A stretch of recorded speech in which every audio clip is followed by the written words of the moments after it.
Do you know you can make a drip irrigation system with just your water bottle rather than throwing them away after drinking? This type of irrigation system is efficient, cheap, and easy to make and can last for a longer period. To make this type of irrigation system, you would need a water bottle, a small knife, a wooden long holder to hold down the water bottle.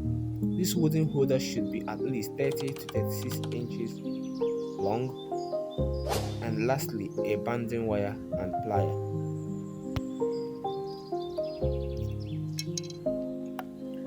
We'll start by cutting off the bottom of the water bottle, and when we're done with that, we'll then tie it to the wooden holder with our binding wire and plier.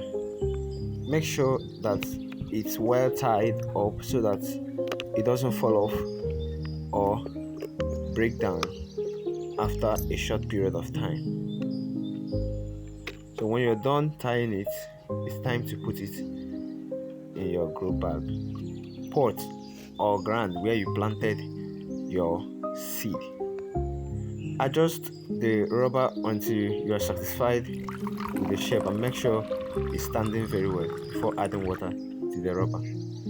Now adjust the cover of the rubber bottle until it's dripping out little by little, exactly how you want it to drip out. And your drip irrigation system is ready. This water will last for at least 2 to 3 days before you refill it. And if you're traveling, it will be more easier for you to travel, stay for 2-3 days, then come back and refill your gallon. If you enjoyed the video, like it, subscribe to the channel, and share it with your friends. Thanks for watching.